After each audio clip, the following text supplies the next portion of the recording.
संध्याकाळी आरव किटो सोबत काही टाइम स्पेंड करत गार्डन मध्ये बसला होता. तिच्या सोबत त्याला एक वेगळाच सुकून भेटायचा. घरात बाकी सर्व त्याच्याशी अजून हवे तसे मोकळे झाले नव्हते. अजूनही त्यांच्या चेहऱ्यावर नाराजीच्या छटा कायम होत्या, पण त्यात हा एकच जीव होता ज्याने त्याला थोडंही जज न करता एक्सेप्ट केलेलं. तिच्या त्या बालिश लीलात थोडा टाइम का असेना त्याचं मन शांत झालं. मनातल्या विचारांनी काही टाइमसाठी का असेना त्याचा पाठलाग तर सोडला होता.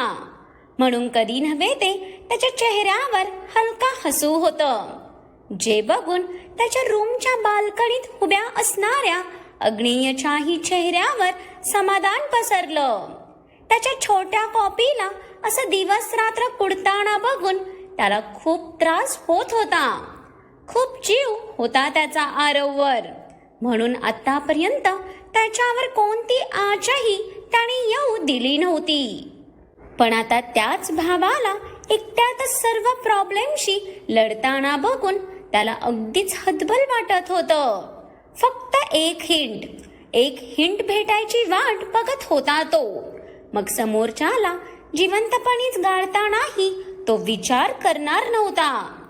आरव किटो सोबत रिलॅक्स होतच होता की त्याला लांबूनच त्याची आजी दुडू करत चालत येताना दिसली. तशा इथे ह्याच्या कपाळावर आट्या पडल्या ना. आता ही बाई इथे काय येतेय?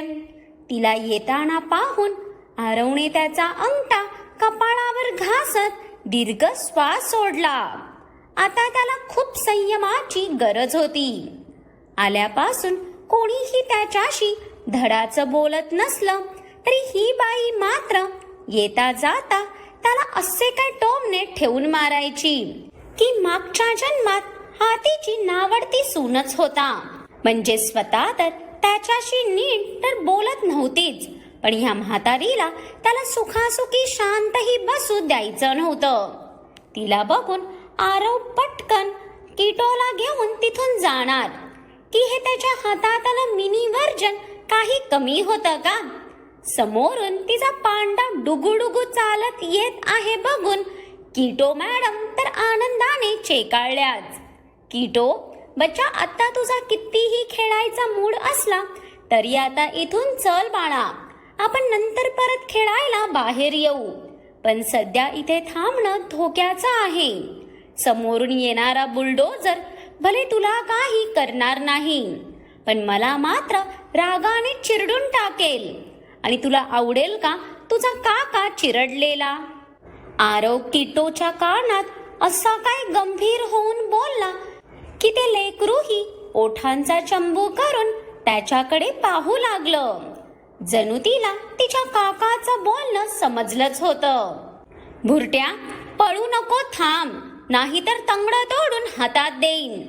आरवला पटापट तिच्या बाजूने खिसकताना बघून आजीने मागून त्याचा शर्ट पकडला आणि ओढून त्याला परत समोर आणलं. आजी, हे बघ, मी ऑलरेडी खूप थकलोय हा, त्यामुळे तुझे ते मधापेक्षा गोड टोमणे ऐकण्याची माझ्यात आता बिलकुल ताकद नाही आहे.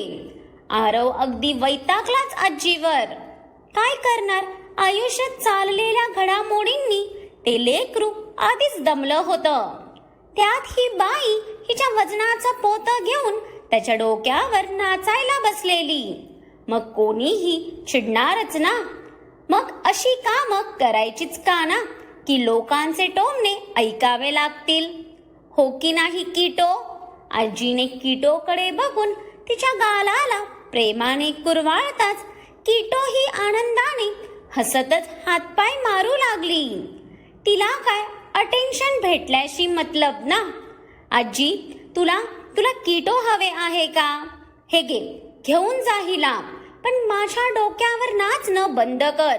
आधीच त्या डोक्याला काही कमी ताप नाही आहे.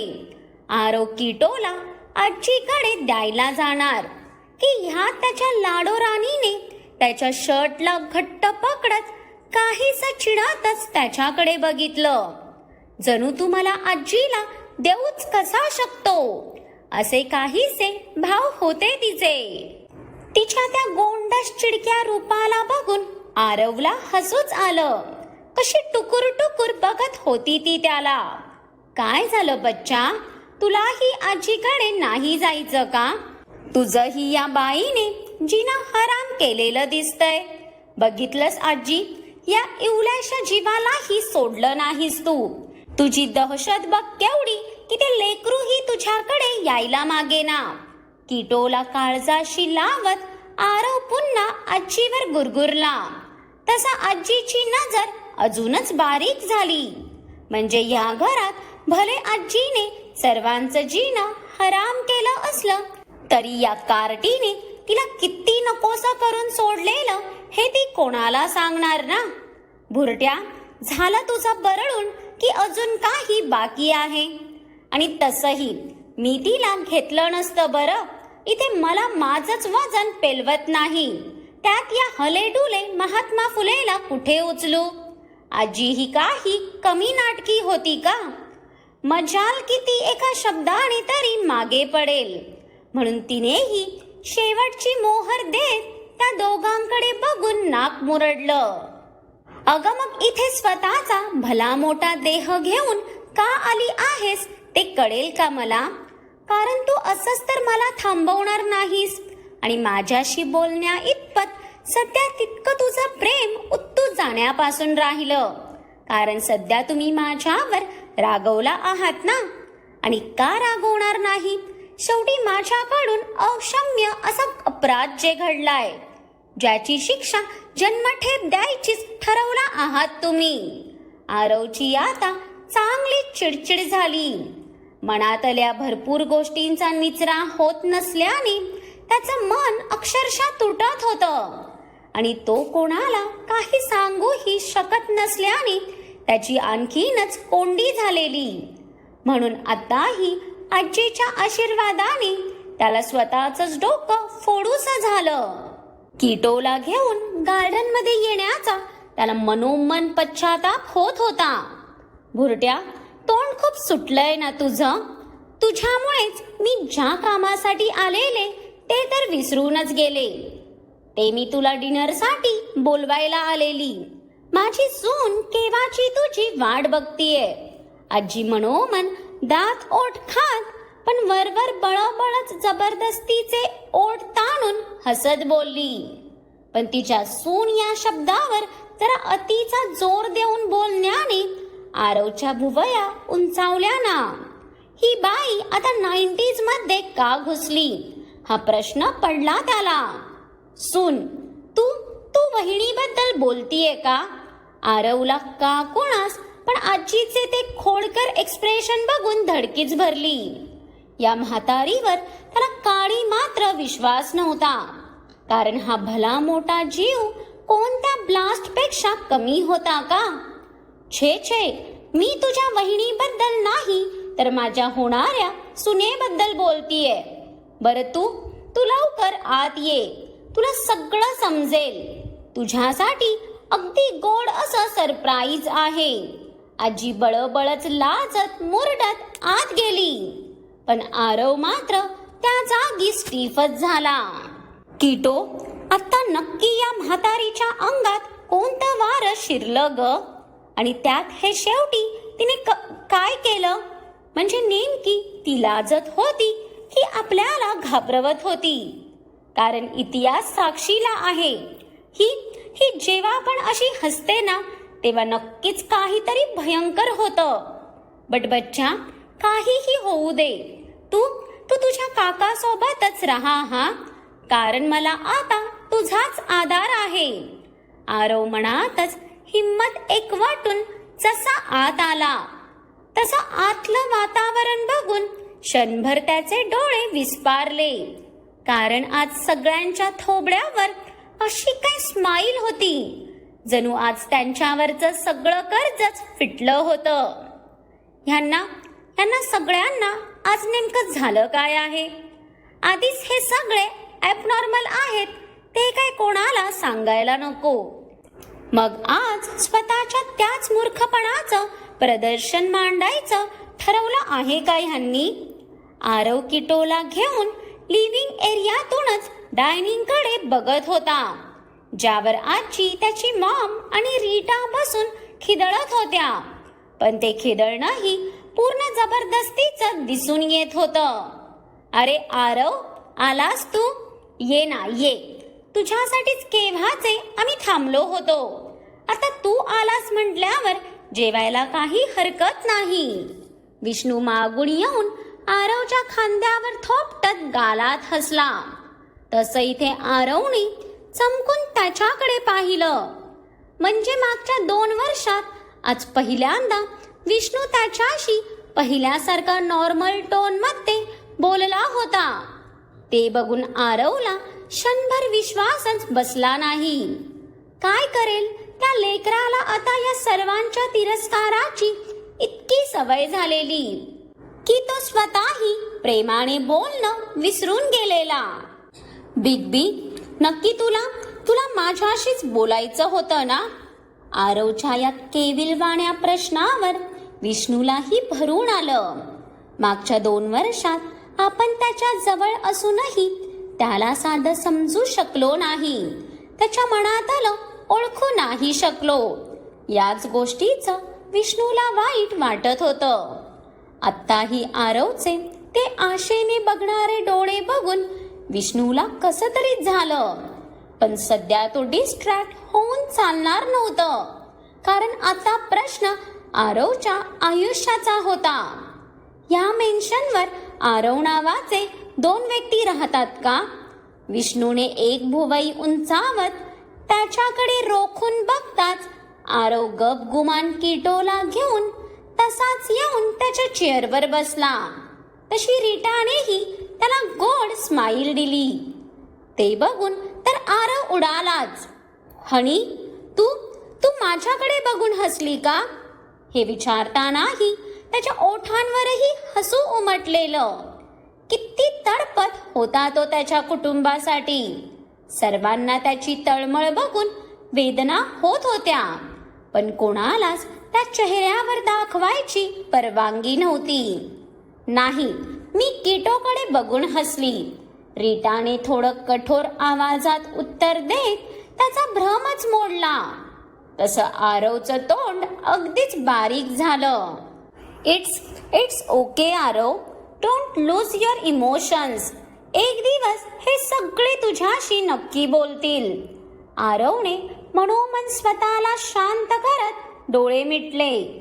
आरू, राजा, किटोला तिच्या त्या बेबी चेअर मध्ये बसव, म्हणजे ती शांत बसेल आणि तुलाही शांततेत डिनर करता येईल.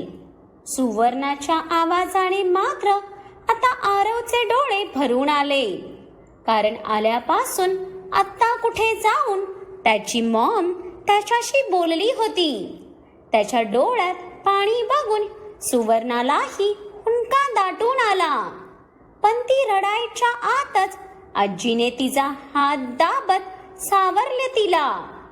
कोणी त्याच्यावर कितीही रागवलं असलं तरी त्याचा तिरस्कार करणं त्या कोणानेच शक्य नव्हतं.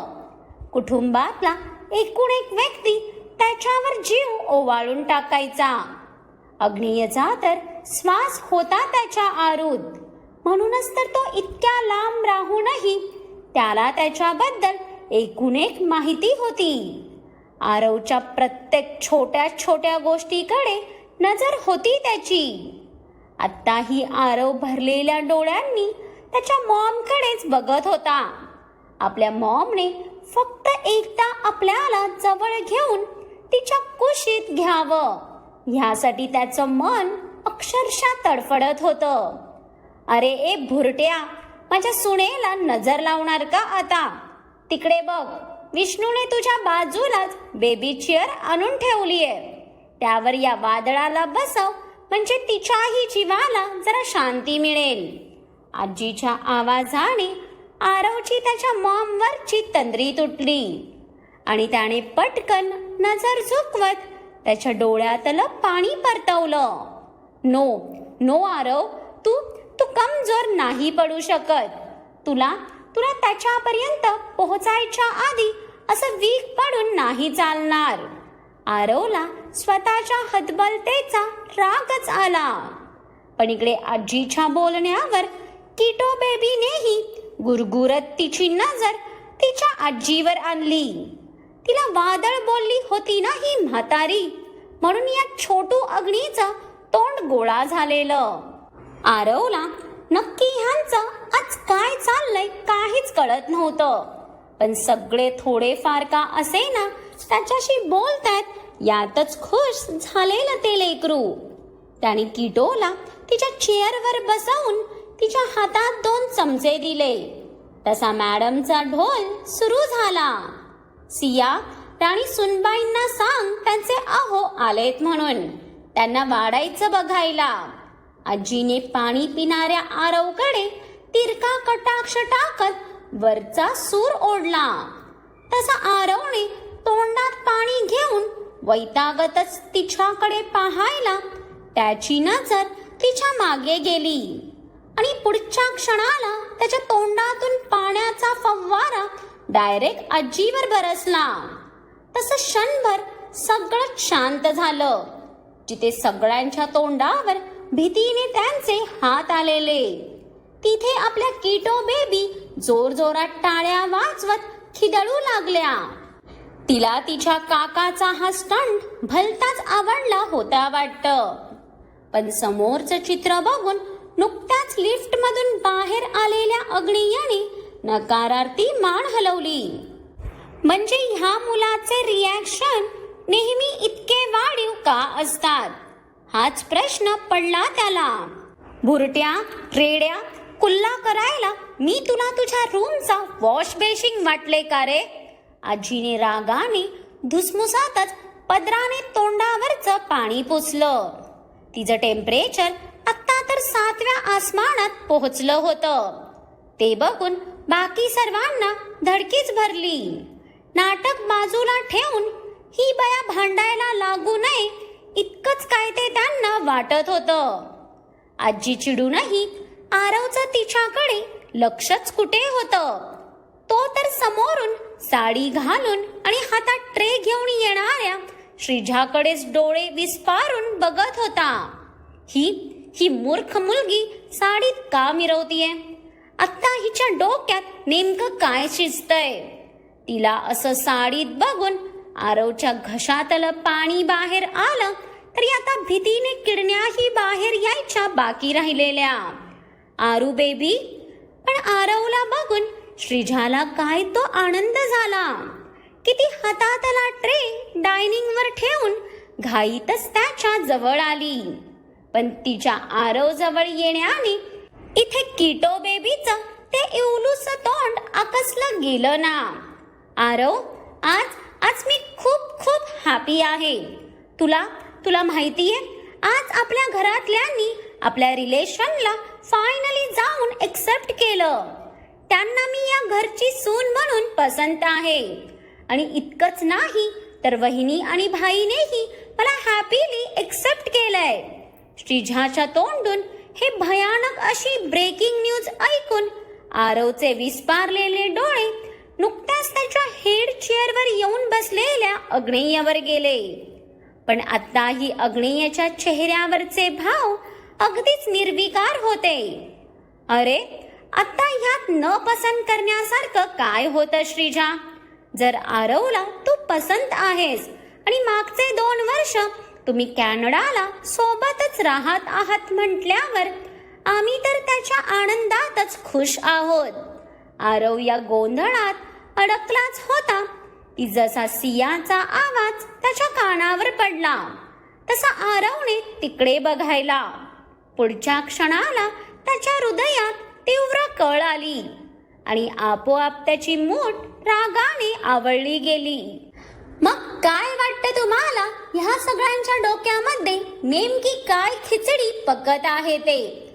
आणि आरव नक्की कोणाला बघून इतका रिॲक्ट झाला की त्याच्या मुठींनीही रागाने स्वतःला जखडून घेतलं? हे तुम्ही मला कमेंट्स करून नक्कीच सांगा. आणि आजचा भाग कसा वाटला हेही आवर्जून सांगा. आणि आवडला असेल तर लाईक आणि शेअर करा. आणि ज्यांनी कोणी अजून माझ्या चॅनलला सबस्क्राईब केलं नाही त्यांनी आठवणीने सबस्क्राईब करा.